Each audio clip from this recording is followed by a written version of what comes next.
Hey guys, this is my 2002 Ford F-150. It's been acting up and doing a few odd things while driving it. So I've made this video to show you how I was able to diagnose it as a failing transmission. Great. So helping me today, I've got my assistant Doogie. I've got an infrared thermometer that I'll be using to check the temperature of the transmission. And I'm also using a Snap-on Solus Ultra scan tool. So the truck has not been started at all today. And I'm checking out the engine coolant temperature value as well as the transmission fluid temperature value. And you can see they're within 4 degrees of each other. So what that tells me is that both of these sensors are reading pretty accurately. So now I'm gonna start the truck, drive it around, and I can demonstrate to you some of the weird things that it was doing. So I've been driving for about 5 minutes, and the engine has reached its operating temperature of around 185. And we can see here that the engine or the transmission fluid temperature is already at 167. So to me, that seems like it's a little bit too high, being that the truck has not really been under a severe load. I haven't even driven it on the highway, but it's a great temperature to go ahead and find a flat spot where I can park and check the level of the transmission fluid while the engine's running. So right here is the dipstick for the transmission fluid. I'm gonna go ahead and pull the dipstick out, clean it, and check that fluid level. So here's the fluid level. It might be a little bit high, but it is in the cross-hatched area. And there's text on this dipstick that says, don't add if in crosshatch area. So the fluid should be good. Might not be perfectly spot on, but it's good enough to where the transmission should not be acting unusual due to the level of fluid in it. So the transmission fluid temperature has now reached 185, which is actually a little bit hotter than the engine is running. And it's around this temperature where it'll start doing weird things where without me pressing on the gas, the RPM will randomly shoot up. So I'm gonna see if I can capture that on camera for you. So I've been able to recreate the weird issue. So it happens when I'm cruising at around 45 miles an hour, giving part throttle. If I let off the gas to where it's all the way closed throttle, then the RPM will shoot up. So we can see that now. I'm gonna let off the gas. You see how the RPM shoots up and then immediately drops back down? I'm gonna have to brake because there's a slow FedEx guy in front of me. But I'll see if I can recreate it one more time.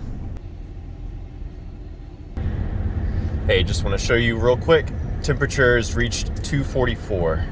Which is way too hot, especially given that I'm not towing anything.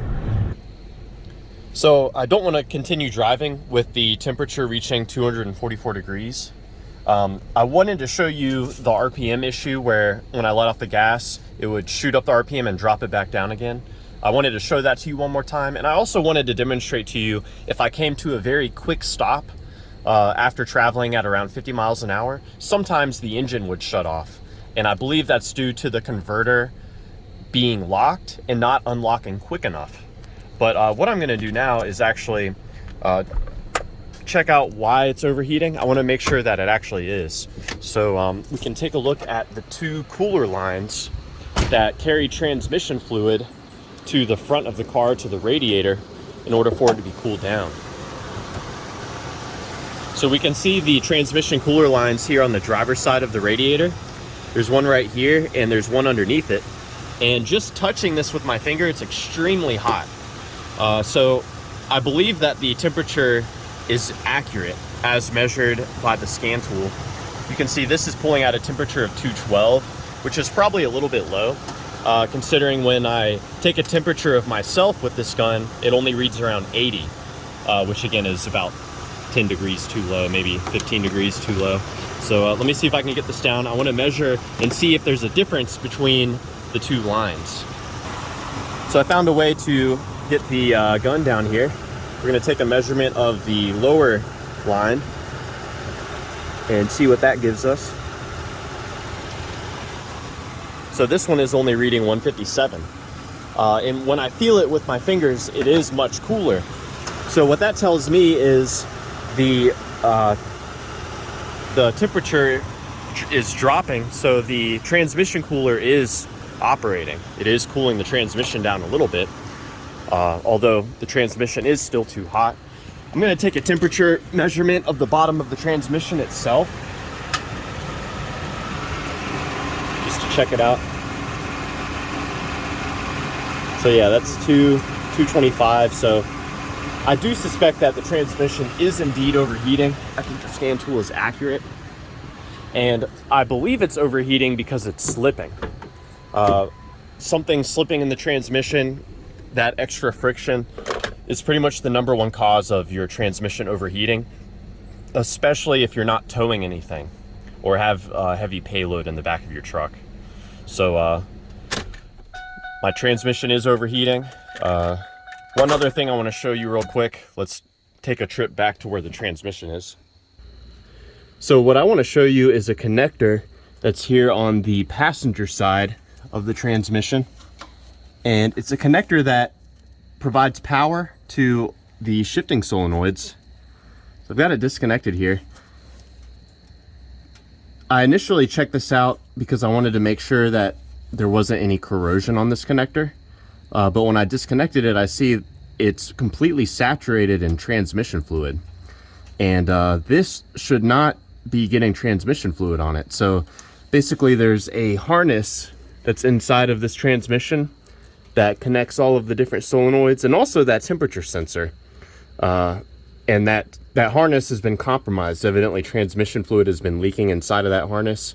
That can cause connection issues with the wiring. And if the transmission was otherwise in good shape, you could drop the pan, drop the valve body, and access that harness and replace it. But being that this transmission has overheated numerous times, the harness is compromised, it's having issues where the converter cannot unlock soon enough. I'm gonna go ahead and condemn this transmission. It's got 230,000 miles on it, so we'll be installing a new transmission and going from there. But yeah, let me know if you guys have any questions down below, or if there are any symptoms that you are aware of regarding transmissions failing on an F-150. Thanks for watching. Hey, just wanted to add to the video real quick. This is my new transmission, or my remanufactured transmission, and this is a better view of that connector that I was talking about. So you can see here, looking down at these pins, there should be no transmission fluid making its way inside of this, like I said before. But yeah, that's it. This is the new transmission. Comes with a torque converter